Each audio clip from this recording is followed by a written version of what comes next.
नमस्कार मित्रों, धर्म मीमांसा में आप सबका स्वागत है। कृष्णाय वासुदेवाय हरे परमात्मने प्रणतक्लेशनाशाय गोविन्दाय नमो नमः। वसुदेवसुतं देवं कंसचाणूरमर्दनं देवकी परमानंदम कृष्णं वंदे जगद्गुरुं। मित्रों, आज से हम जिसे भारतीय दर्शन की मुख्य वैदिक धारा कहते हैं, उसका प्रारंभ करेंगे। जैसा कि मैंने प्रारंभ में ही बताया था और आप लोग जो दर्शन के प्रति थोड़ा भी जिज्ञासु हैं वो जानते ही होंगे कि भारतीय दर्शन विराट है। इसमें सूक्ष्मता भी बहुत अधिक है और गहराई भी बहुत अधिक है। इसकी गहराई और सूक्ष्मता दोनों की कोई थाह नहीं। इसकी एक-एक शाखा में बहुत अधिक विस्तार है और इसलिए इसको संक्षेप में कहने में भी कई दिन लगेंगे एक-एक शाखा में। तो चूँकि ये एक तरह से प्रारंभिक व्याख्यानमाला है, सामान्य जानकारी या थोड़ी-सी जिज्ञासा आप में जागृत करने के लिए मात्र, तो इसलिए हम इसे 1 घंटे में मोटी-मोटी बातें ही कह पाएँगे। ज़्यादा बारीक बात के लिए बहुत समय चाहिए, बहुत अधिक समय चाहिए। तो प्रारंभ करते हैं बहुत संक्षेप में। सबसे पहले न्याय दर्शन को समझाने का प्रयास करता हूँ जिज्ञासुओं को। हमारे सभी दर्शन बहुत ही प्राचीन काल से हैं, क्योंकि इनकी सबकी जड़ें वेदों में हैं, जो वैदिक धारा के दर्शन हैं। तो ये जो न्याय दर्शन है, इसकी जड़ जो है बृहदारण्यक उपनिषद में भी है और अन्य ग्रंथों में भी इसका हमको तत्व मिलता है। बहुत ही प्राचीन काल से ये चल रहा है, तो ये जानना चाहिए। छांदोग्य उपनिषद और बृहदारण्यक उपनिषद दोनों में ही इसका उल्लेख है और बौद्ध दार्शनिकों ने भी न्याय दर्शन के कुछ तर्कों का उल्लेख किया है और उनका आश्रय लिया है। इससे भी सिद्ध होता है कि ये अत्यंत प्राचीन दर्शन है। तो न्याय दर्शन के बहुत से नाम हैं, ये जानना चाहिए। एक उसके गुण के अनुसार, विशेषण के अनुसार बहुत प्रकार के नाम हैं। मोटे तौर से उसके क्या-क्या नाम हैं? सबसे पहले तो इसको न्याय विद्या कहते हैं। न्याय शास्त्र तो चल गया है, न्याय दर्शन शब्द बाद में चल गया है। मुख्यतः इसे कहा गया है न्याय विद्या। दूसरा इसका नाम है आन्वीक्षिकी। तीसरा नाम है हेतु विद्या। चौथा नाम है वाद विद्या। पांचवा नाम है तर्क विद्या। छठवां नाम है प्रमाण शास्त्र या प्रमाण मीमांसा। सातवां नाम है धर्म मीमांसा और आठवां नाम है पदार्थ मीमांसा। इस प्रकार 8 इसके नाम हैं। तो कुल मिलाकर ये जो है, न्याय किसे कहते हैं? गौतम का जो दर्शन है, न्याय दर्शन, सबसे पहले गौतम के न्याय सूत्र हमें मिलते हैं। तो उसमें ही व्याख्या कर दी गई है कि न्याय क्या है। उनके सूत्र की पहले सूत्र की व्याख्या में ही व्याख्याकार कहते हैं प्रमाणैः अर्थ परीक्षणम न्यायः। प्रमाणों के द्वारा यथार्थ को जानने के लिए अर्थ का परीक्षण करना, इसे न्याय कहते हैं। है ना? तो प्रमाणों के द्वारा अर्थ का परीक्षण न्याय है। यानी एक-एक शब्द बहुत ही स्पष्ट किया हुआ है। तो प्रमाणैः अर्थ परीक्षणम न्यायः। ठीक है? एकदम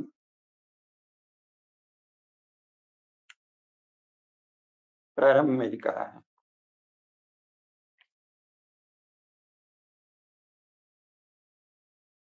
हमारे बहुत सारे दार्शनिकों ने कहा है और ये तो स्वयं वात्स्यायन, जो उनके पहले बहुत भाष्यकार हुए हैं गौतम के, उन्होंने न्याय सूत्र के पहले अधिकरण के पहले ही मंत्र या पहले ही सूत्र की टीका में ये बात की है कि प्रमाणैः अर्थ परीक्षणम न्याय, यानी प्रमाणों के द्वारा अर्थ का परीक्षण, ये न्याय।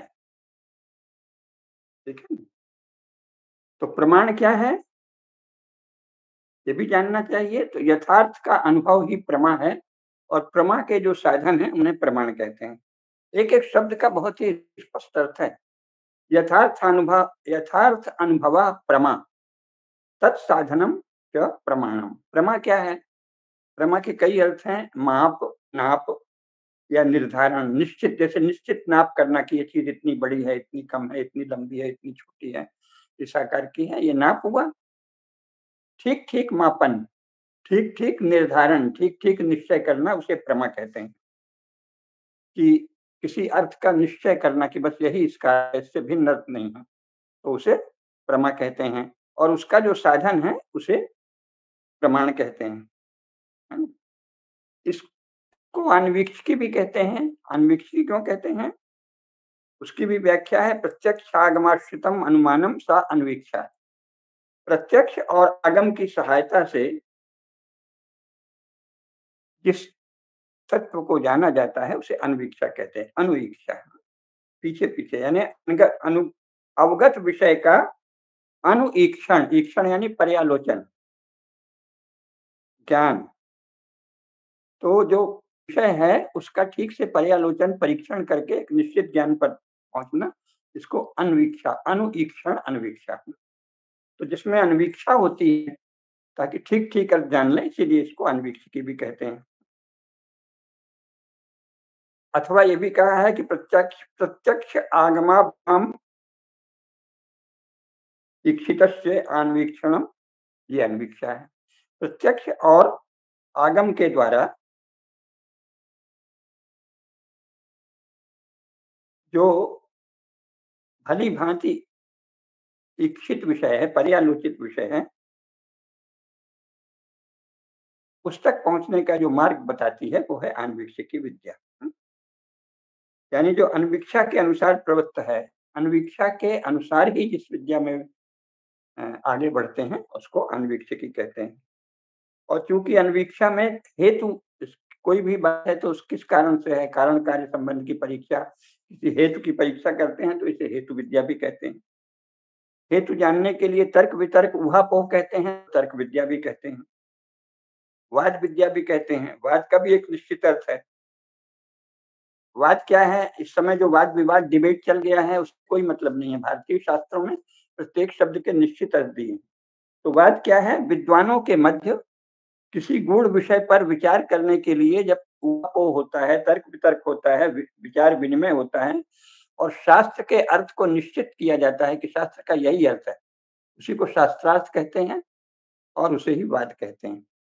शास्त्रार्थ ही वाद है। जो विद्वानों के मध्य शास्त्र को लेकर किसी गूढ़ विषय में जब विचार विनिमय होता है और उसके अर्थ को निश्चित करने के लिए जो ऊहापोह होता है, उसे शास्त्रार्थ कहते हैं, उसे ही वाद भी कहते हैं, इसलिए इसको वाद विद्या कहते हैं। इसको प्रमाण मीमांसा भी कहते हैं। और धर्म क्या है, उचित क्या है, अनुचित क्या है, इसका निश्चय इसके ही द्वारा होता है, इसलिए इसको धर्म मीमांसा भी कहते हैं और पदार्थ मीमांसा भी कहते हैं। तो इस प्रकार इसके बहुत सारे नाम हैं। तो ज्ञान के 2 रूप कहे गए हैं शास्त्रों में, एक तो प्राकृत ज्ञान है जो योग साधना से होता है, सहज हो जाता है, और एक तार्किक ज्ञान। तो पदार्थ मीमांसा में, प्रमाण मीमांसा में तर्क शक्ति का उपयोग होता है। मीमांसा के लिए इसका बहुत उपयोग किया जाता था, इसीलिए इसको धर्म मीमांसा भी कहते हैं न्याय को। और ये श्रुति मूलक दर्शन है, ये जानना चाहिए। तो जो भी ज्ञान होता है, न्याय दर्शन क्या बताता है, जो भी ज्ञान होता है, वो किस प्रकार होता है? तो उसका विश्लेषण करते हैं। लेकिन इस विषय में जैसा मैंने बताया, बहुत बड़े-बड़े दार्शनिक हमारे यहाँ हुए हैं। उनमें से कुछ की चर्चा हम कर लें। सबसे पहले गौतम का न्याय सूत्र है। गौतम उनका गोत्र नाम है। उनका मूल नाम जो महान दार्शनिक हुए हैं, अक्षपाद था। अक्षपाद गौतम ने इन सूत्रों की रचना की है। तो इनको न्याय सूत्र नाम है। न्याय सूत्र में 5 अध्याय हैं। प्रत्येक अध्याय में 2 आणिक हैं और इनमें नाम कथन, लक्षण यानी परिभाषा और परीक्षण, नाम कथन, परिभाषा और परीक्षण, ये सब किया जाता है। ठीक है?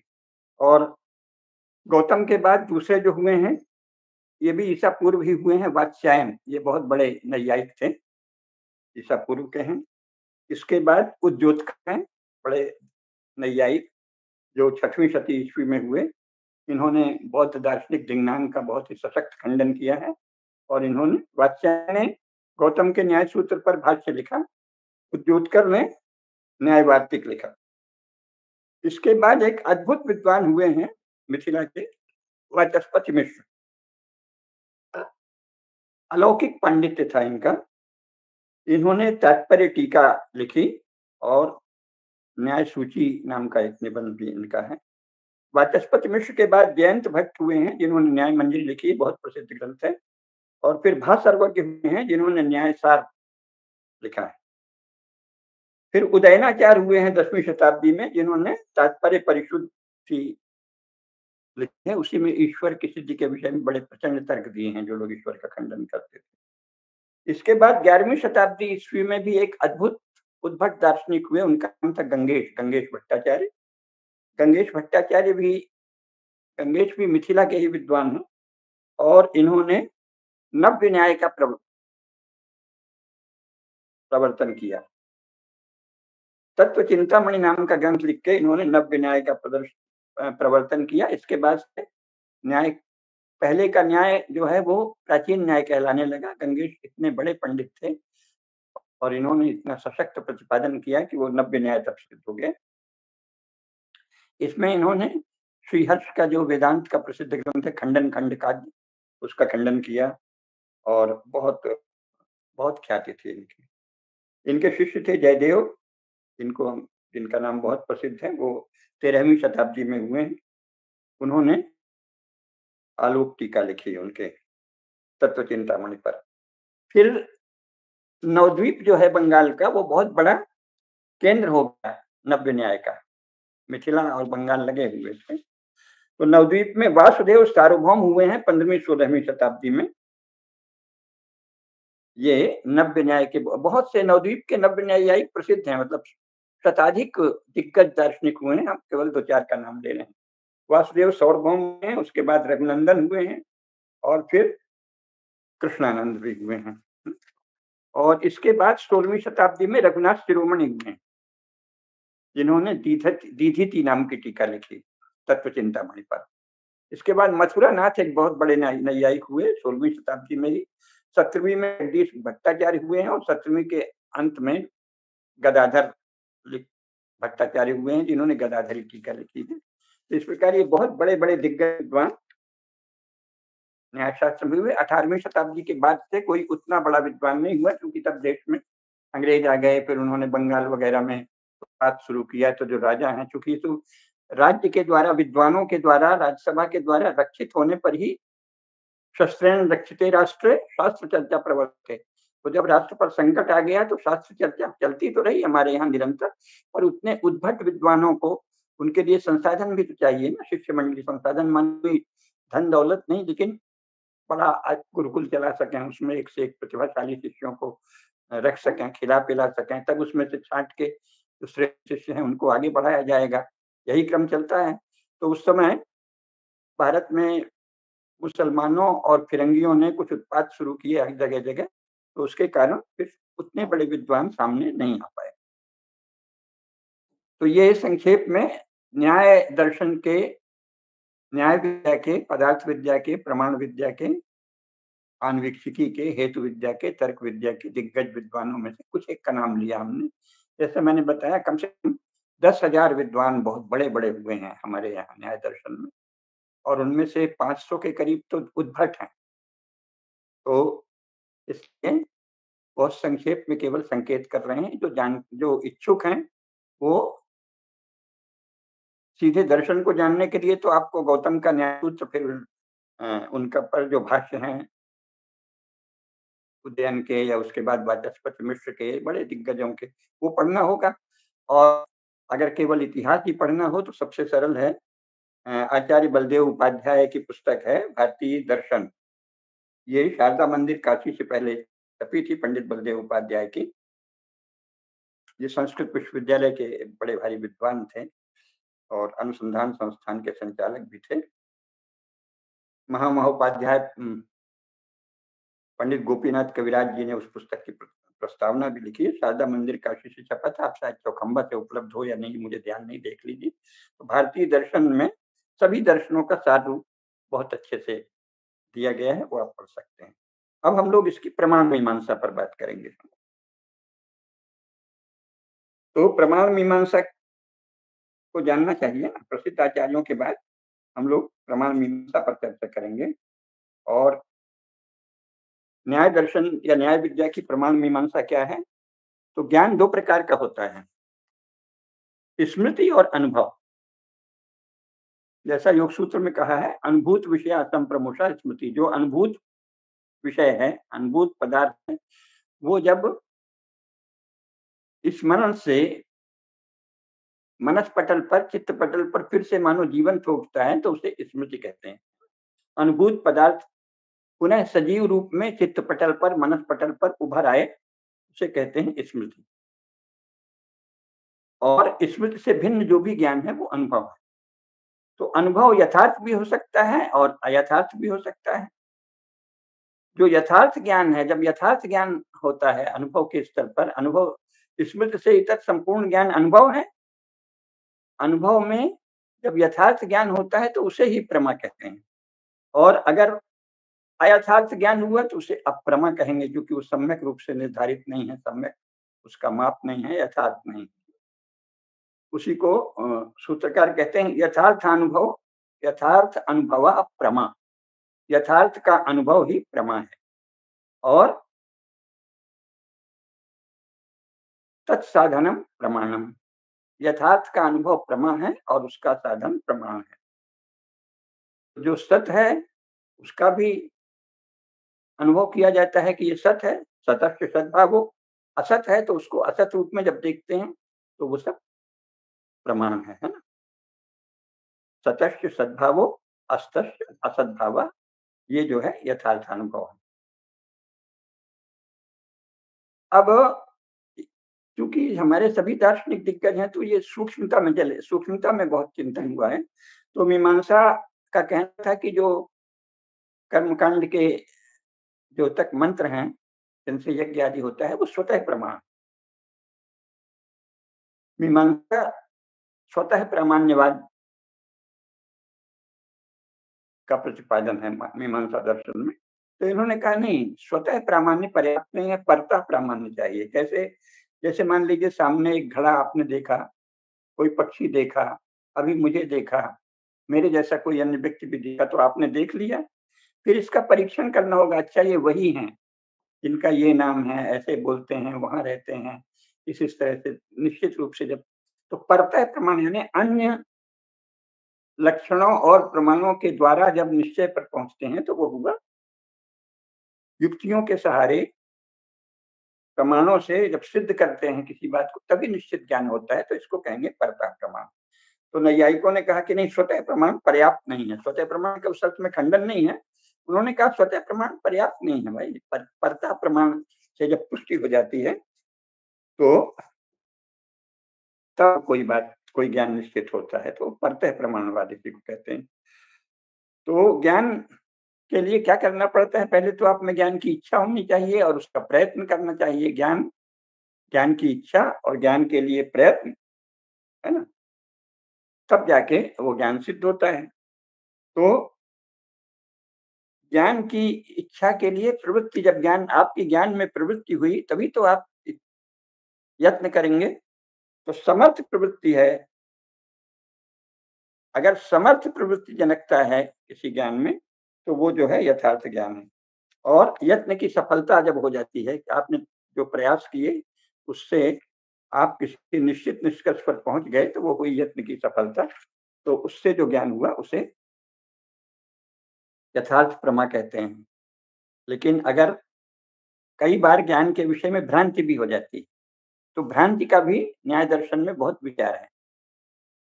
भ्रांति क्या है? अन्यथा ख्याति है भ्रांति, यानी कुछ ही वस्तु में भिन्न गुणों की प्रतीति हो जाना। इसे ज्ञान का व्यभिचार भी कहते हैं। तो अन्यथा ख्याति यानी वो है कुछ और कुछ अन्य दिखने लगे, इसे कहते हैं अन्यथा ख्याति, तो ये भ्रांति है। अब जैसे मान लो कहीं आपको दूर से लगा कि वहाँ रेगिस्तान में जैसे मरीचिका का भ्रम होता है, तो ये सब भ्रांतियाँ हैं। जल के गुणों को हम उस मरीचिका में देखते हैं, लेकिन अंत में परीक्षण से पता चलता है कि वो जल नहीं है, मरीचिका है, मृगमरीचिका है। तो इसको कहते हैं भ्रांति या अन्यथा ख्याति। जैसा पहले बताया, प्रमा क्या है? प्रमीयते अनेन इति प्रमाणम, प्रमा के द्वारा जो जानते हैं, प्रमा है यथार्थ ज्ञान, यथार्थ अनुभव प्रमा है, प्रमा के द्वारा जिसे जानते हैं वही प्रमाण। तो प्रमाण 4 प्रकार के होते हैं। प्रत्यक्ष मतलब प्रमा 4 प्रकार की होती है, पहले तो ये समझ लें। प्रमा 4 प्रकार की कौन-कौन सी है? प्रत्यक्ष, अनुमिति, उपमिति और शब्द।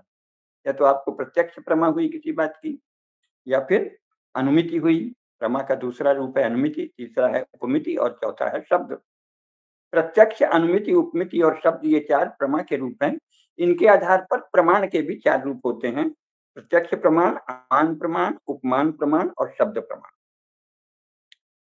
ये जो प्रत्यक्ष प्रमाण है, उसको न्याय शास्त्र कहता है कि इंद्रिय तथा अर्थ के सन्निकर्ष से उत्पन्न जो संबंध है, उसे प्रत्यक्ष कहते हैं। इंद्रियार्थ सन्निकर्ष, इंद्रिय और अर्थ का सन्निकर्ष होता है, उसे ही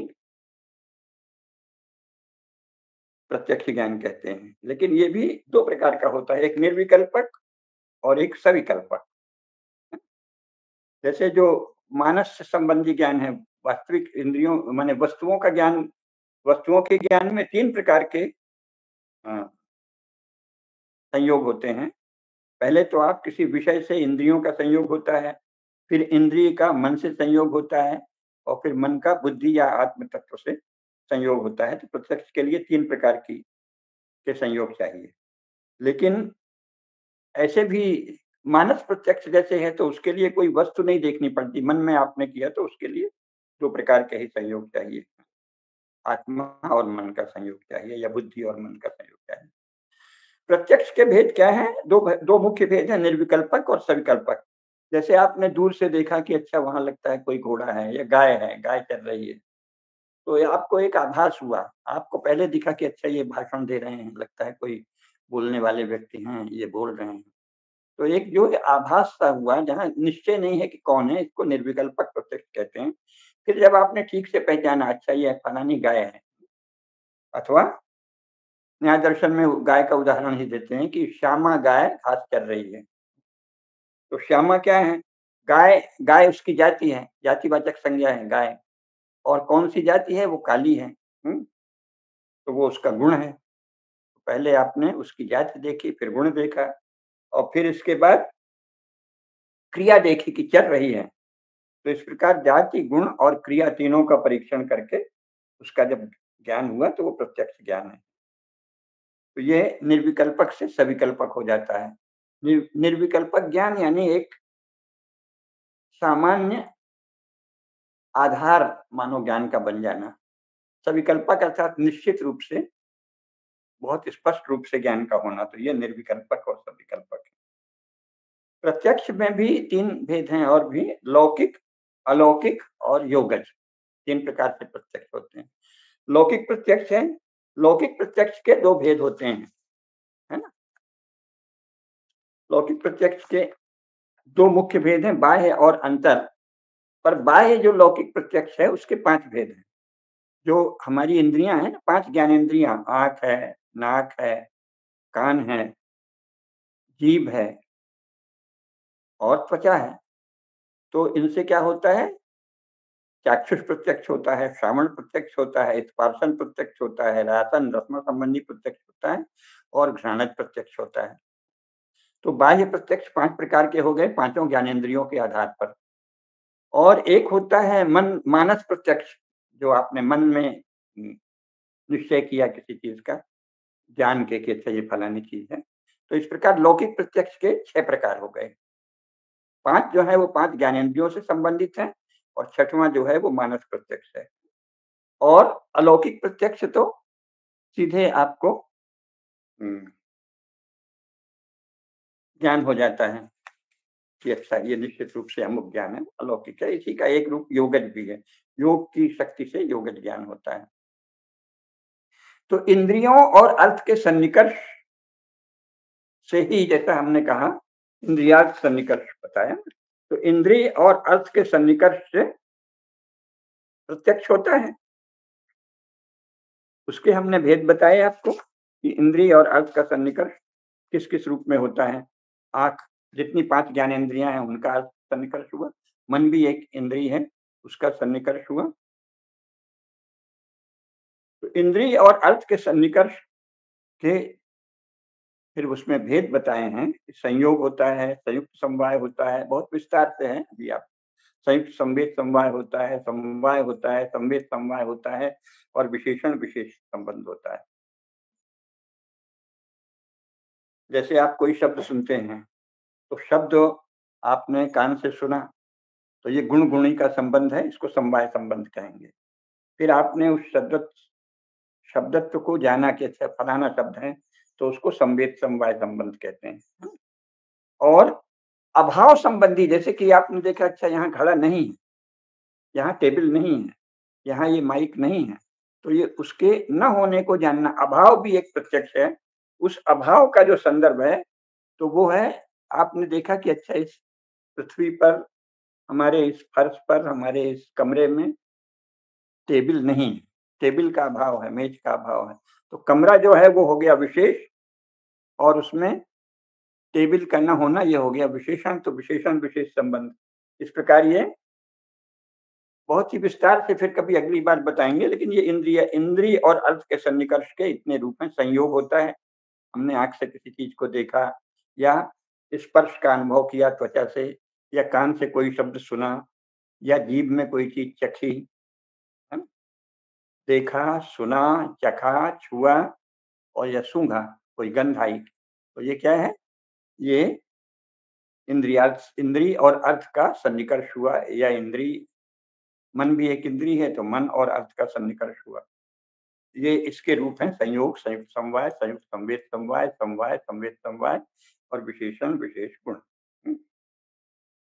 अब जो अलौकिक सन्निकर्ष है, वो ज्ञान लक्षणा समापत्ति जिसे कहते हैं। जैसे कि बगीचे में फूल खिला है, आप उस फूल को देख रहे हैं, तो देखना तो आंख से उस फूल का संयोग हुआ, लेकिन अभी वो बहुत दूर है। तो इंद्रियार्थ जो कहा ना, इंद्रिय और अर्थ का सन्निकर्ष, तो उसकी गंध भी आ रही है। तो इस पर विवेचना है, बड़ी बारीक विवेचना। वैसे तो गंध भी आखिर घ्राण शक्ति से ही आएगी, लेकिन वो उसमें कहते हैं, न्याय दर्शन में सूक्ष्मता पर गए हैं, तो कहते हैं भाई वहां कम से कम नाक फूल के पास नहीं पहुंची है, यानी घ्राणेन्द्रिय का फूल से सन्निकर्ष नहीं हुआ है। तो फूल में, पुष्प में जो गंध है, उस अर्थ से घ्राणेन्द्रिय का सन्निकर्ष नहीं हुआ है, इंद्रियार्थ सन्निकर्ष नहीं हुआ है। लेकिन हमें ये पता है कि ये गंध उस फूल की ही है। हम तो ये नहीं सोचते, क्योंकि हम गंध पहचानते हैं, अलग-अलग गंध। तो ये गुलाब के फूल की गंध है, ये कमल के फूल की गंध है, ये चंपा के फूल की गंध है, ये चमेली के फूल की गंध है। दूर से हमने जो देखा उसकी गंध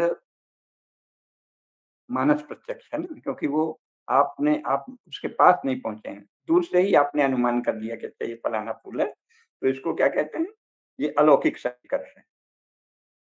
यानी लौकिक रूप से आपकी किसी इंद्रिय का उस वस्तु से, उस अर्थ से सन्निकर्ष नहीं हुआ है, इंद्रियार्थ सन्निकर्ष नहीं हुआ है। लेकिन मन में आपके वो सब संवेदन है कि अच्छा इस फूल का की गंध इस प्रकार की होती है, इस फूल की, उसमें मन और बुद्धि दोनों का योगदान है। मन तो केवल ग्राहक है, ले जाता है, लेकिन निर्णय बुद्धि करती है। तो आपकी बुद्धि में संचित है कि ये अमुक फूल की ऐसा गंध होता है, अमुक फूल का ऐसा गंध होता है। तो इसको अलौकिक प्रत्यक्ष कहते हैं कि आपकी कोई न तो मन वहाँ सीधे संपर्क में है, और ना ही मुख्यतः तो इंद्रियों की बात है, 5 ज्ञानेंद्रियों की। तो 5 ज्ञानेंद्रियाँ जो हैं, उनमें से किसी इंद्रिय का सन्निकर्ष उस गंध से नहीं हुआ है, अगर वो दूरस्थ फूल है। तो मन और बुद्धि के सहारे आप सीधे जब उसे करते हैं, तो वो हो गया अलौकिक सन्निकर्ष। तो इंद्रियार्थ सन्निकर्ष में लौकिक सन्निकर्ष और अलौकिक सन्निकर्ष, और फिर एक योगज सन्निकर्ष भी होता है, जो योगज समाधि से होता है। ये बताने का अर्थ ये है कि बहुत ही सूक्ष्मता से सब चिंतन किया है हमारे दार्शनिकों ने। तो ये हुए प्रत्यक्ष के रूप। प्रत्यक्ष के हमने क्या बताया, 4 प्रकार हैं प्रत्यक्ष, जो नहीं, जो पहले अनुभव का बताया था, तो अनुभव जो है वो यथार्थ भी होता है और अयथार्थ भी होता है, और प्रमा के 4 प्रकार हैं, उसी प्रकार प्रमाण के 4 प्रकार हैं, प्रत्यक्ष, अनुमान, उपमान और शब्द। उसमें से जो प्रत्यक्ष है वो इंद्रिय और अर्थ के सन्निकर्ष से होता है। इंद्रिय और अर्थ का सन्निकर्ष लौकिक भी होता है और अलौकिक भी होता है, क्योंकि वहाँ वो मन और बुद्धि से आप अनुमान लगाते हैं, इस अर्थ में अलौकिक कहें। हर शास्त्र के, हर अनुशासन की अपनी एक पदावली है। आप अगर ये समझ लें कि अच्छा अलौकिक का अर्थ है दिव्य, तो वो नहीं है। न्याय दर्शन की अपनी, जैसे योग का भी है, जो योग शास्त्र है उसमें योग शब्द का अलग प्रयोग है और न्याय शास्त्र में योग शब्द का अलग प्रयोग है। इसीलिए सदा कहा जाता है कि आप किस अनुशासन में, किस शास्त्र में बात कर रहे हैं, ये पहले जान लेना चाहिए। तो न्याय शास्त्र में जब हम लोग कहते हैं कि ये अलौकिक प्रत्यक्ष है, तो वहाँ कोई वो जो सिद्ध पुरुषों को अलौकिक दर्शन हो जाते हैं, उसकी बात नहीं है। बल्कि ये कि ये इंद्रिय और अर्थ का सीधा सन्निकर्ष नहीं हो रहा है, इसलिए उसे अलौकिक सन्निकर्ष कहते हैं। प्रत्यक्ष का लौकिक, अलौकिक और योगज सन्निकर्ष। इतना हमने बताया। तो ये हो गए प्रत्यक्ष के भेद। फिर इसके बाद अनुमान। तो अनुमान 3 प्रकार के होते हैं, पूर्ववत, शेषवत और सामान्यतो दृष्ट। तो इस पर भी बहुत ही विस्तार से चिंतन है हमारे शास्त्रों में। इस तरह से अनुमान को जानते हैं। तो जो अनुमान प्रमाण है वो साधन साध्य संबंध से भी उत्पन्न होता है, लिंगी और लिंग संबंध से भी उत्पन्न, लिंग यानी लक्षण है, जिसके विषय में लक्षण है और जो लक्षण है उन दोनों के संबंध से अनुमान होता है, और कार्य कारण के संबंध से उत्पन्न होता है। जो ज्ञान कार्य कारण के संबंध से कि भाई जहाँ-जहाँ धुआँ है वहाँ-वहाँ आग होती है, तो वहाँ धुआँ दिख रहा है इसलिए अनुमान है कि आग वहाँ अवश्य होगी। तो ये क्या है? कार्य कारण संबंध है। कार्य कारण संबंध से जो ज्ञान होता है उसे भी अनुमान कहते हैं। साधन और साध्य के संबंध से होता है उसे भी ज्ञान अनुमान कहते हैं। और लिंग और लिंगी अर्थात जो किसी वस्तु का, व्यक्ति का, तत्व का लक्षण है, और उस लक्षण का धारक जो लिंगी है, लिंगी लिंग संबंध, इनसे, इनके संबंध में जो ज्ञान उत्पन्न होता है उसे अनुमान प्रमाण कहते हैं, है ना? जैसे जहाँ व्याप्ति अथवा साहचर्य है, तो उससे अनुमान करते हैं। जैसे धुआं और अग्नि का बहुत उदाहरण दिया जाता है कि जहाँ-जहाँ धुआं है, वहाँ अग्नि हो सकती है, इसका अनुमान होता है। अग्नि बिना धूम के भी होती है, लेकिन अनुमान हम धुएँ से करते हैं। अगर दूर से अनुमान कर रहे हैं तो धुआं है तो अग्नि ज़रूर होगी, है ना? क्योंकि बिना आग के धुआं नहीं हो सकता। अग्नि तो बिना धुएँ के हो सकती है, लेकिन धुआं बिना आग के नहीं होता। तो इसको क्या कहते हैं? धूम से अग्नि का अनुमान होता है। तो इसको क्या कहते हैं? ये जो धूम है वो लिंग है या लिंग है ना? और अग्नि जो है वो लिंगी है। इसको लिंग-लिंगी संबंध कहते हैं। धूम अग्नि का लिंग है और अग्नि धूम की लिंगी है। लिंग-लिंगी संबंध। लिंग यानी लक्षण। तो जहाँ व्याप्ति है किसी चीज़ की या साहचर्य है, वहाँ अनुमान होता है। वो व्याप्ति सम भी हो सकती है और विषम भी हो सकती है। जैसे गंध से पृथ्वीत्व का अनुमान अनुमान होता है कि गंध, कहते हैं पृथ्वी का क्या लक्षण है? गंध है। तो गंध से पृथ्वीत्व का अनुमान होता है। ये विषम व्याप्ति है, क्योंकि गंध फूल से भी आ रही हो सकती है। सामान्य गंध अगर आ रही है तो पृथ्वी का लक्षण हुआ, फूल पृथ्वी में ही स्थित है, ठीक है। लेकिन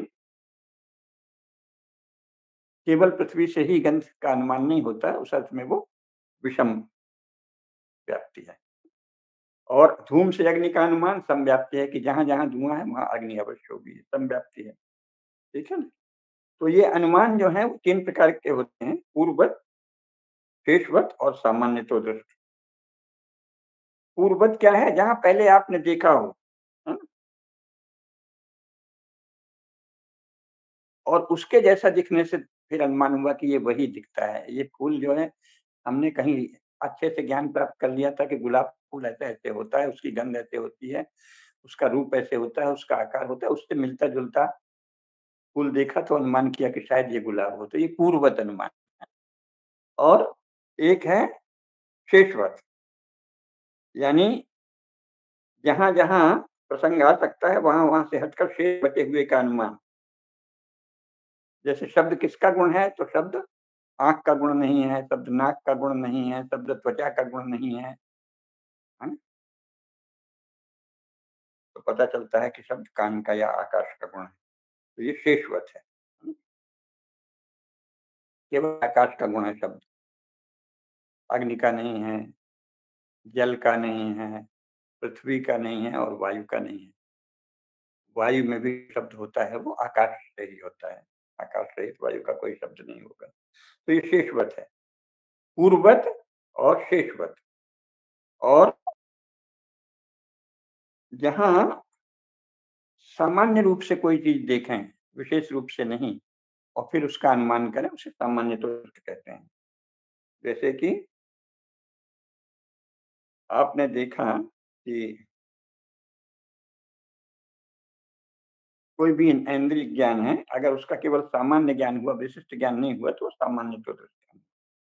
तो ये हुए प्रत्यक्ष और अनुमान। इसके बाद उपमान है। उपमान कहते हैं कि जब उपमा करते हैं, जैसे किसी से कहा कि नील गाय वहाँ चल रही है, ज़रा भगा दो। तो उन्होंने कहा नील गाय हमने तो नहीं देखी अभी, कोई अतिथि आया है या कोई बच्चा ही है जो अभी ज़्यादा घूमा नहीं है, तो नील गाय कैसे जानेंगे? तो कहेंगे गाय जैसी होती है। गाय जैसी होती है लेकिन फिर उसके और भी बताएँगे कि लेकिन उसका रंग ऐसा होता है, उसकी आकार थोड़ा बड़ा होता है इत्यादि। तो ये जो है उपमा, आपने बताया गाय जैसी, तो ये उपमा दी। उपमा के द्वारा हम जब किसी वस्तु को जानते हैं तो वो उपमा प्रमाण है। और चौथा प्रमाण है शब्द। शब्द जो है वो सिद्ध पुरुषों के शब्द, और सामान्य जीवन में भी शब्द से बहुत कुछ जानते हैं, तो शब्द प्रमाण है। अगर कोई आप्त पुरुष है, जो कभी असत्य नहीं बोलते, जो ज्ञान है उतना ही बोलते हैं, तो उनके वचन प्रमाण माने जाते हैं। आप्त पुरुषों के वचन जो हैं, वो शब्द प्रमाण हैं। तो आप्तोपदेश जो है, उस आप्तोपदेश को ठीक-ठीक से जानना वो उसका इष्ट अर्थ है, और जो उसके ठीक अर्थ को नहीं जानना, वो जो है इष्ट अर्थ नहीं है। लेकिन उसमें एक अर्थ जो दिखाई नहीं पड़ता, उसे अदृष्ट अर्थ कहते हैं। जैसे स्वर्ग है, स्वर्ग उपदेश दिया जा रहा है, आप पुरुष कह रहे हैं, तो ये अदृष्ट अर्थ है, उसको मान लेते हैं, पर वो आगम प्रमाण है, लेकिन अदृष्ट अर्थ है। तो लौकिक वाक्य जो है वो दृष्टार्थ हैं, और जो वैदिक वाक्य हैं, आध्यात्मिक वाक्य हैं, वो अदृष्टार्थ हैं। ये हुआ आपका प्रत्यक्ष, अनुमान, उपमान और शब्द, ये जो 4 प्रमाण हैं, इनके विषय में।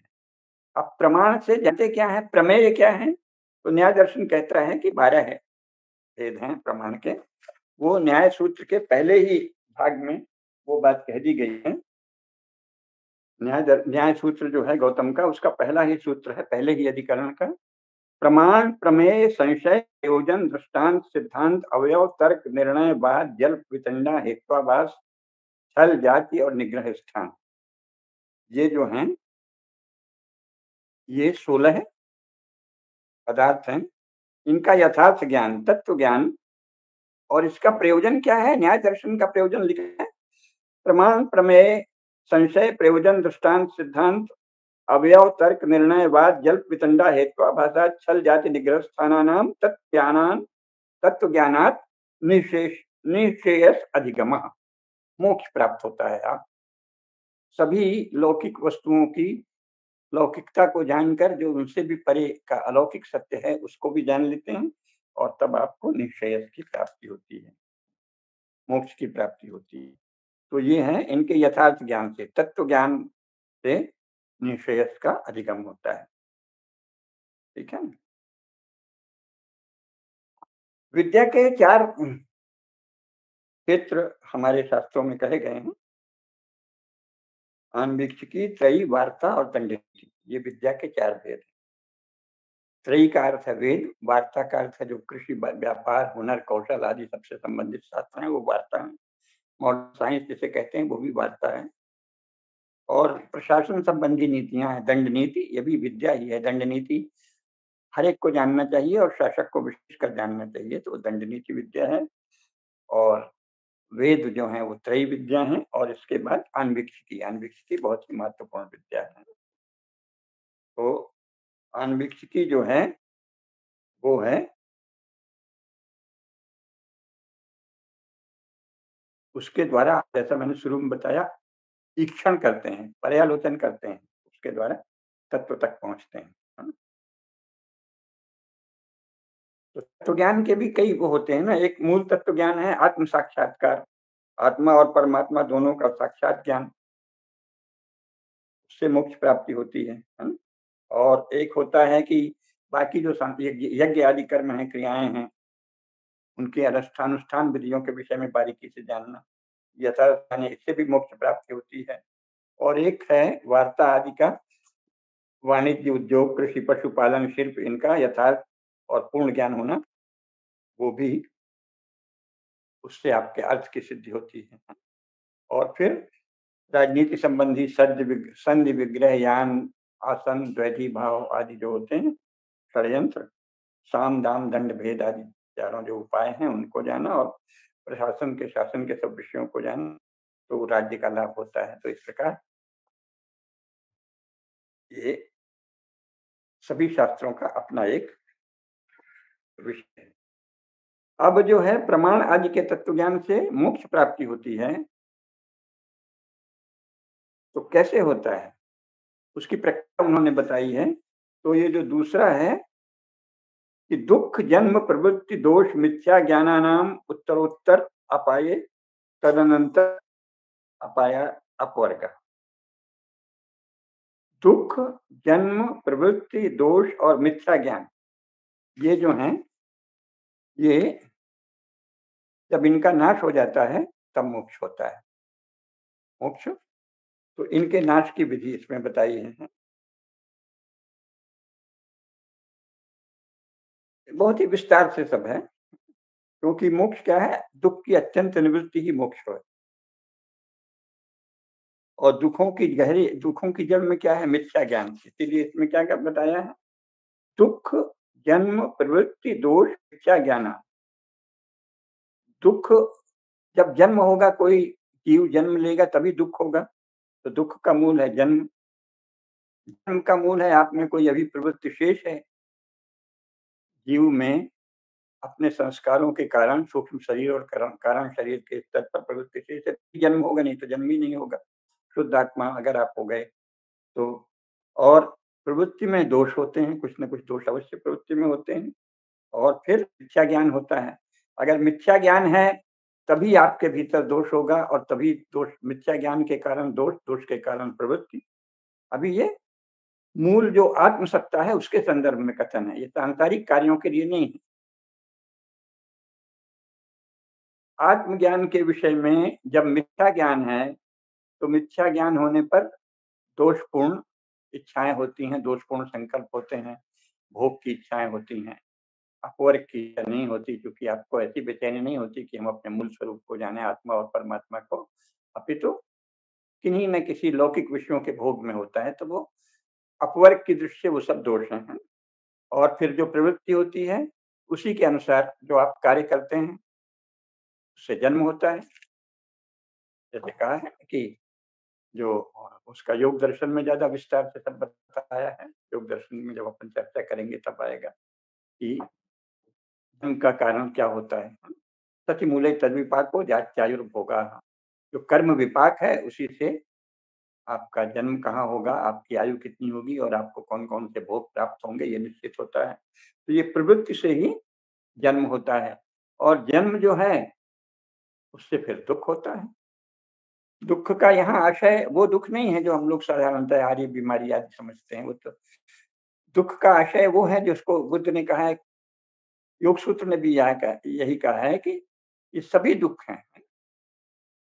जो कुछ बड़ी-बड़ी सिद्धियाँ भी हैं, परम तत्व की प्राप्ति की दृष्टि से दुःखमेव सर्वम विवेकिनां, विवेकी के लिए वो सब भी दुःख ही है। जो विवेकी नहीं है, अभी अविवेकी है, उसको तो मुझे ये सिद्धि प्राप्त हो गई, मुझे ये शक्ति प्राप्त हो गई और वो सब नई-नई प्रवृत्ति में जाएगा, नए-नए भोग की लालसा करेगा, नए-नए ऐश्वर्य की लालसा करेगा और उसी में प्रवृत्त रहेगा, तो जन्म का चक्र चलता रहेगा। यहाँ अपवर्ग के प्रयोजन से सारी व्याख्या है। तो दुःखमेव सर्वम विवेकिनः, विवेकी के लिए ये प्रवृत्तियाँ दुःखमय हैं सिवाय आत्मज्ञान की प्रवृत्ति के। तो ये संक्षेप में समझाया है। तो मिथ्या ज्ञान जो है, वो सबका मूल है ना? और प्रमाण का हमने बता ही दिया योग सूत्र का, न्याय सूत्र का तीसरा सूत्र है प्रत्यक्ष अनुमान उपमान शब्दाः प्रमाणानि। प्रत्यक्षानुमानोपमान शब्दाः प्रमाणानि। और इंद्रिय अर्थ सन्निकर्ष भी बताया, इंद्रियार्थ सन्निकर्ष उत्पन्नम ज्ञानम अव्यपदेश्यम अव्यभिचारी व्यवसायत्मकम प्रत्यक्षम। तो इंद्रिय और अर्थ का जो सन्निकर्ष, उससे जो उत्पन्न ज्ञान है, वो अगर व्यभिचारी नहीं हो, अव्यभिचारी हो, निश्चयात्मक हो, तो उसे प्रत्यक्ष कहते हैं, क्योंकि व्यभिचारी ज्ञान भी हो सकता है, उसी को मिथ्या ज्ञान कहते हैं। इंद्रिय और अर्थ के सन्निकर्ष से उत्पन्न ऐसा ज्ञान जो व्यभिचारी न हो, अव्यभिचारी हो और निश्चयात्मक हो, उसे प्रत्यक्ष कहते हैं। सन्निकर्ष है इंद्रिय और अर्थ का सन्निकर्ष, तो जैसा हमने बताया 5 इंद्रियां हैं, कान, रसना, चक्षु, त्वक, श्रोत्र। इनका जो संबंध होता है विविध पदार्थों से, वो सन्निकर्ष है। 5 ज्ञानेंद्रियों का सन्निकर्ष और एक मानस सन्निकर्ष। तो ये जो सन्निकर्ष हैं, ये तो संयोग होता है, द्रव्य से प्रत्यक्ष आपका संयोग हो गया, या गुण कर्म द्रव्यगत जाति का प्रत्यक्ष हुआ, तो उसको संयुक्त समवाय कहते हैं। या गुण संवेद और कर्म संवेद जाति के प्रत्यक्ष से जो हुआ, उसको संयुक्त संवेद समवाय कहते हैं। और शब्द का जब प्रत्यक्ष संपर्क होता है, तो उसे समवाय कहते हैं। और शब्दगत जाति के प्रत्यक्ष संवेद समवाय कहते हैं। और अभाव का जो प्रत्यक्ष होता है, उसे विशेषण और विशेष।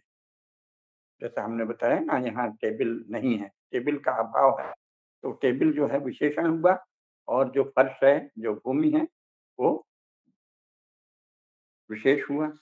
तो विशेषण विशेष संबंध, विशेष में विशेषण अनुपस्थित है या उपस्थित है।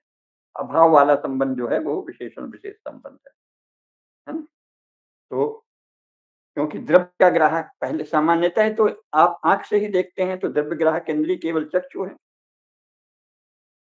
लेकिन अन्य इंद्रियां भी, तो दो द्रव्यों का परस्पर संबंध जो हो, किस प्रकार संबंध हो, उसे संयोग कहते हैं। चक्षु इंद्रिय द्रव्य है, और घड़ा अगर आप देख रहे हैं, आंख से हम घट को देख रहे हैं, तो चक्षु इंद्रिय द्रव्य है और घट भी द्रव्य है। और चक्षु का घट से संबंध क्या होगा? संयोग सन्निकर्ष है। हमने उसके देखा, चक्षु द्वारा का ज्ञान हो गया। अब चक्षु रूप गुण का ग्रहण कराने वाला है, चक्षु का संयोग घट द्रव्य के साथ है, घट से समवाय संबंध से रहता है वो जो रूप है। तो चक्षु का रूप के साथ सन्निकर्ष जो है, वो संयुक्त समवाय हुआ। यह सन्निकर्ष होने पर चक्षु के रूप का ग्रहण होता है, चक्षु से रूप का ग्रहण होता है। तो ये सब विस्तार है, इसमें हम लोग फिर कभी बात करेंगे। तो ये प्रत्यक्ष पद जो है, इनके हमने रूप बता दिए कि इंद्रिय का अर्थ के साथ जो सन्निकर्ष होता है, वो 5 प्रकार से तो ज्ञानेंद्रियों का होता है, और छठा प्रकार जो है, वो मानस प्रत्यक्ष होता है। तो इस प्रकार प्रत्यक्ष में मन की कारणता बहुत महत्वपूर्ण है। वस्तु से इंद्रिय का प्रत्यक्ष होता है, फिर इंद्रियां जो है मन से उनका संपर्क होता है, मन बुद्धि या आत्मा के समकक्ष जाती है। इसीलिए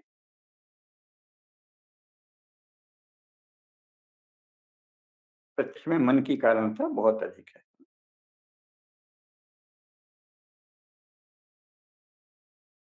व्यभिचारी क्या है, वो सब बहुत विस्तार से बताएंगे कि जब आपका कोई ज्ञान दूषित हो रहा है, तो वो व्यभिचारी है, सभ्य विचार है, और जो दूषण से रहित है वो अव्यभिचार है। तो प्रमा और अप्रमा, सम्यक ज्ञान प्रमा है और असम्यक ज्ञान अप्रमा है।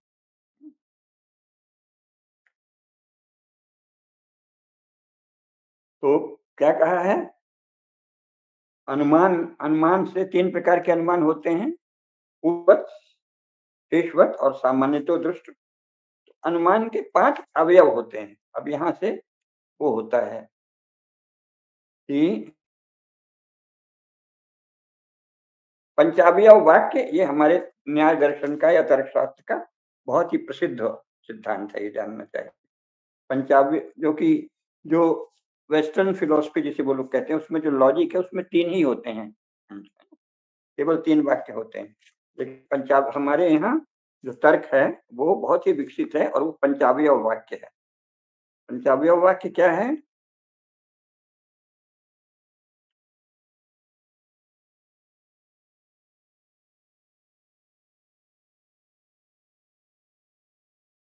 उदाहरण देना अच्छा रहेगा कि एक तो प्रतिज्ञा है, जो कोई भी बात जो है तर्कशास्त्र, जो भारतीय तर्कशास्त्र में पंचावयव वाक्य है, वो कैसा है कि देवदत्त मननशील है, ये हो गई प्रतिज्ञा।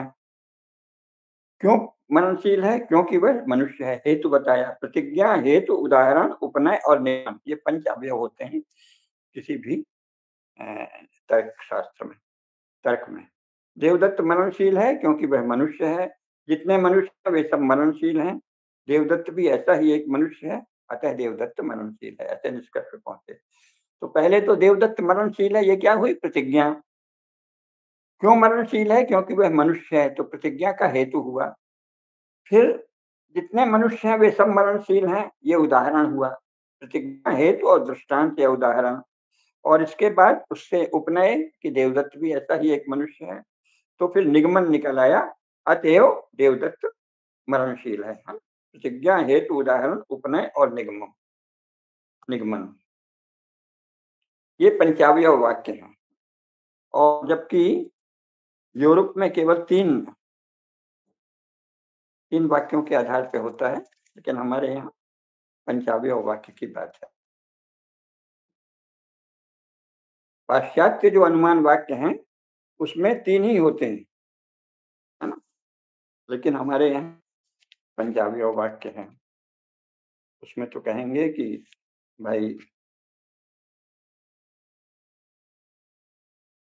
उसका एक अलग किसी दिन पाश्चात्य तर्कशास्त्र पर जब बात करेंगे तब विस्तार से बताएंगे।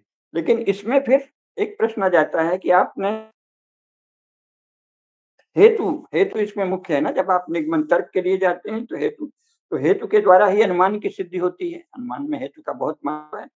तो हेतु के द्वारा अनुमान की सिद्धि होती है और कई बार हेत्वाभास होता है, माने वो हेतु है नहीं लेकिन आपको लग रहा है या कोई बता रहा है, तो उसे हेत्वाभास कहते हैं।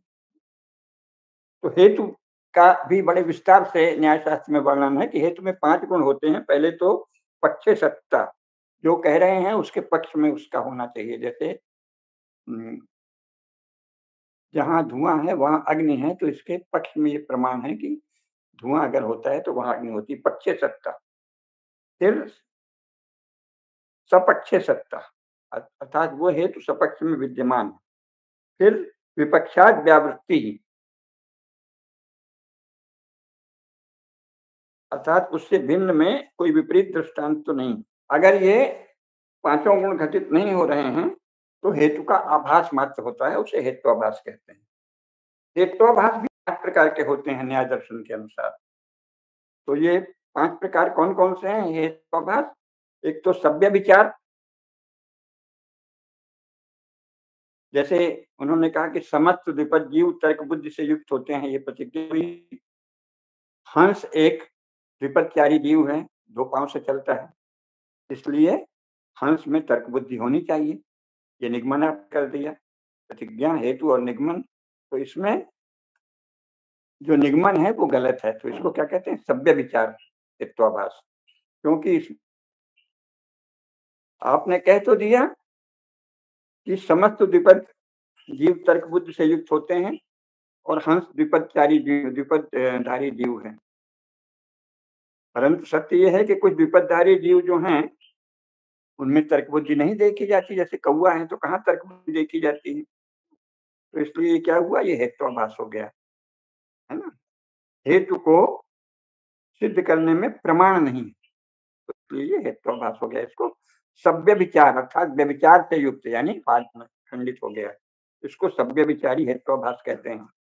दूसरा है विरुद्ध, यानी आपने जो अनुमान किया वस्तुतः वो उससे विरुद्ध वस्तु को सिद्ध करता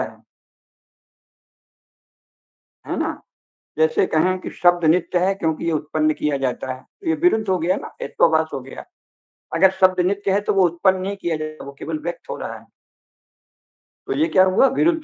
एक और तो आप कह रहे हैं कि वो नित्य है और दूसरे कहते हैं कि वो उत्पन्न किया जाता है। तो ये क्या हुआ, ये हेतु विरुद्ध हुआ, है ना?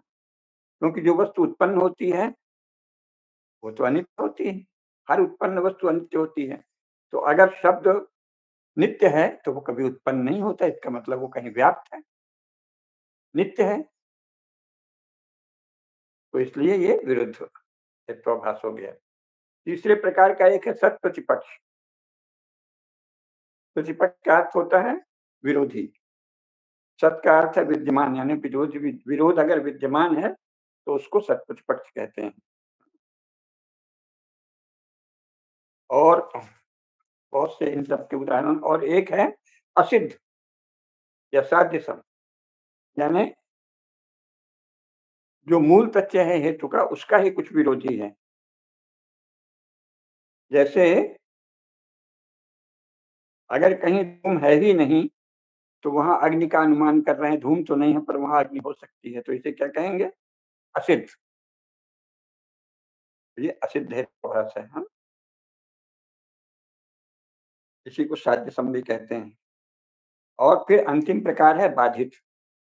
बाधित क्या है कि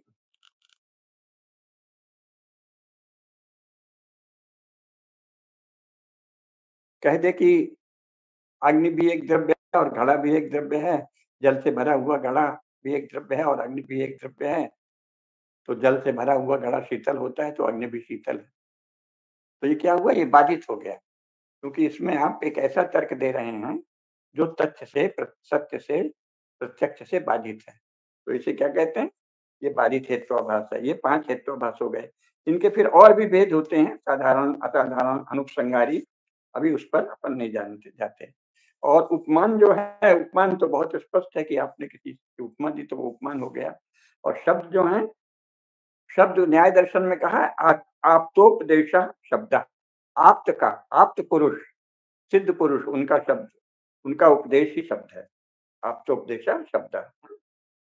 और न्याय दर्शन एक तो कार्य कारण सिद्धांत की बहुत व्याख्या करता है कि कोई प्रत्येक कार्य कार्य कारणवाद है, कार्य का कारण अवश्य होता है।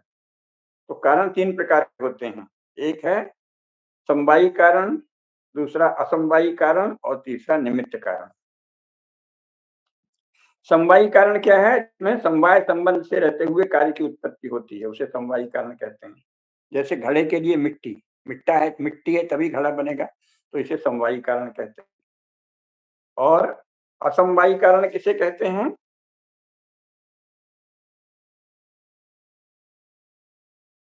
कार्य के साथ अथवा कारण के साथ एक वस्तु में समवाय संबंध में रहते हुए जो कारण होता है वो असमवायी कारण कहलाता है। जैसे तंतु संयोग पट का असमवायी कारण, कपड़ा बिना गया है, पट है, वस्त्र है, उसमें जो तंतु का संयोग है वो असमवायी कारण है, क्योंकि वैसे वो जो तंतु है वो तो अन्यत्र निवास करता है और फिर वो कपड़े में आ जाए, तो वो उसमें नित्य संबंध नहीं है, समवाय संबंध नहीं है, असमवायी कारण है। और तीसरा जो है निमित्त कारण होता है, समवायी कारण है, सदा ही है, असमवायी कारण है और निमित्त कारण है। जैसे घड़े को बनाने वाला कुम्हार, घड़ा कुम्हार से नहीं बना है, मिट्टी से बना है, लेकिन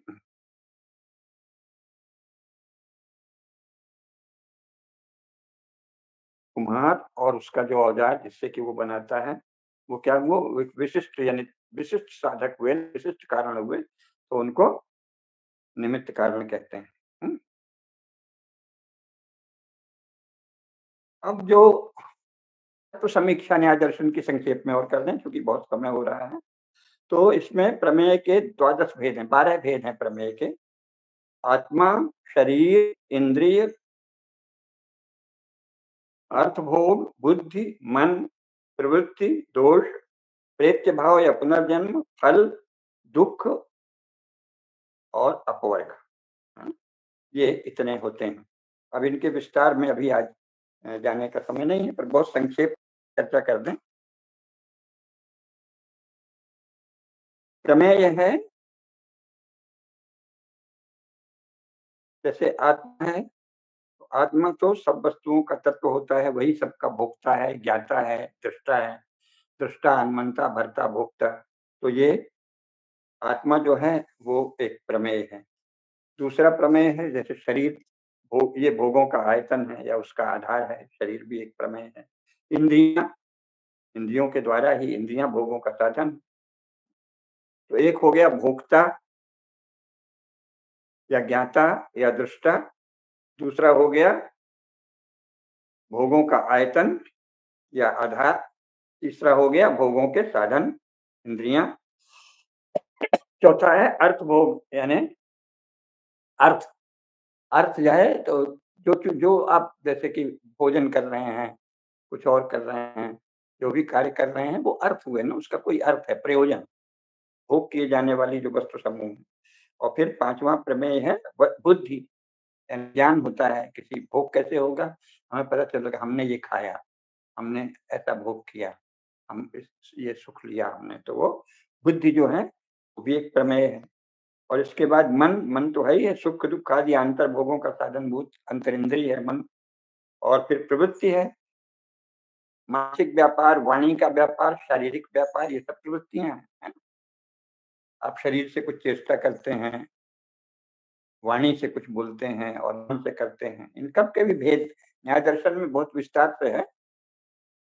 बाद में आवश्यकता पड़ी तो इनमें से एक-एक का विस्तार से हम विवेचन करेंगे, पर पहले अभी आपको साधारण ज्ञान दे देना आवश्यक है। तो मन का व्यापार, वचन का व्यापार, शरीर का व्यापार, ये सब प्रवृत्तियाँ हैं। और जिनके कारण अच्छे या बुरे कामों में प्रवृत्ति होती है, उन्हें दोष कहा जाता है।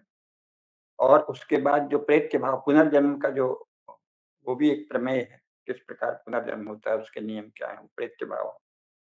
और इसके बाद जो फल है, सुख-दुःख का, सुख भी फल है, दुःख भी फल है, ईर्ष्या भी फल है, द्वेष भी फल है। ये सब क्या है? फल हैं। और अंत में ये सभी फल दुःखमेव सर्वम विवेकिनः, ये दुःख भी एक प्रमेय है। और अपद जो है अपवर्ग अंतिम पदार्थ है कि दुःख से आत्यंतिक निवृत्ति। तो ये 12 प्रमेय कहे हैं। न्याय न्याय दर्शन में ईश्वर पर बड़ी विस्तृत चर्चा है, उस पर फिर कभी बताएँगे। ईश्वर है, नहीं है, बौद्धों के साथ बड़े तर्क चले हैं, तो उसके बहुत विस्तार से हैं। मुख्यतः तो कारण कार्य संबंध से कार्य के रूप में ईश्वर हैं। ईश्वर के बिना कार्य कैसे घटित हुआ? और दूसरे अदृष्ट भोग जो होता है उसके देने वाले ईश्वर, वेद की प्रामाणिकता से, श्रुति से भी ईश्वर है, ये सब कहा है। इसके बाद न्याय दर्शन में पूरी आचार मीमांसा है, जैसे शुरू में ही कह दिया ना कि अपवर्ग या मुक्ति, तो मुक्ति की भी बड़ी व्याख्याएँ हैं, कितने प्रकार की होती है, परनिश्रेयस और अपर निश्रेयस, है ना? मुक्ति के भी प्रकार हैं, अपर निश्रेयस और परनिश्रेयस। फिर मुक्त आत्मा का रूप क्या होता है, ये भी दर्शन में विवेचित है। मुक्ति के मार्ग क्या-क्या हैं? गौतम ने तो मोक्ष मार्ग के स्वरूप का परिचय दे दिया है। मिथ्या ज्ञान से राग द्वेषादि दोषों का उदय होता है, उनसे शुभ प्रवृत्ति या अशुभ प्रवृत्ति होती है, उसे शरीर धारण करना पड़ता है, शरीर धारण करने पर ही दुःख मिलते हैं, दुःखों की उत्पत्ति होती है। मिथ्या ज्ञान आदि के प्रवर्तमान होने से ही ये संसार है। मिथ्या ज्ञान का नाश होता है तत्व ज्ञान से, अतः आत्मस्वरूप विषयक तत्व ज्ञान से ही मोक्ष की सिद्धि होती है, ये मुक्ति का मार्ग बताया है। इसमें जयंत भट्ट ने ज्ञान की उपयोगिता पर ज्ञान पर ज़्यादा जोर दिया है। गीता भी वही कहती है। ज्ञान सबसे ज़्यादा नहीं ज्ञानेन सदृशं पवित्रम हि विद्यते। तो जयंत भट्ट ने भी यही कहा है। और सभी ने आत्म साक्षात्कार के लिए योग में जो प्रसिद्ध उपाय हैं, इसीलिए सब एक दूसरे से संबंधित हैं। न्याय का तत्काल संबंध वैशेषिक से है, जिस पर हम लोग अगले व्याख्यान में चर्चा करेंगे। योग दर्शन भी सबसे जुड़ा हुआ है, तो इसमें योग प्रसिद्ध उपायों का अवलंबन लेकर ही आपको आत्म साक्षात्कार हो सकता है। गौतम न्याय सूत्र में प्राणायाम आदि के आश्रय लेने की बात कही गई है, लेकिन मूल मुक्ति तो तत्वों के ज्ञान से ही होती है, ये बहुत स्पष्ट है। तो योग का अभ्यास ही तत्व ज्ञान में सहायक है। इस तरह न्याय दर्शन जो है, ये धर्म का धर्म ज्ञान, धर्म अधर्म का ज्ञान, धर्म की साधना और अंत में मोक्ष की सिद्धि, इसको बताने वाला एक महान दर्शन है। और इस अर्थ में ये एक दर्शन का एक आधारभूत दर्शन है और बहुत प्राचीन काल से चला आया है। जैसा मैंने बताया, इसमें इतने दिग्गज विद्वान हुए हैं, इतने भेद हैं, इतने रूप हैं कि बहुत समय चाहिए। बिना कुछ देखे अगर लगातार बोले जाएँ तो कई दिनों तक बोलना पड़ेगा, इसलिए मैंने पहले ही कुछ नोट्स बना लिए थे कि मर्यादित रहूँ, जहाँ तक हो विषय को आगे नहीं बढ़ने दें। नहीं तो पता चला एक विषय में 1 घंटा बीत गया है और सारे विषय नहीं सिमट पाए हैं। तो आज इतना ही। जय हो। अगली बार हम लोग वैशेषिक दर्शन पर चर्चा करेंगे। बाद में इनमें से एक-एक दर्शन पर सूक्ष्मता से बात होगी।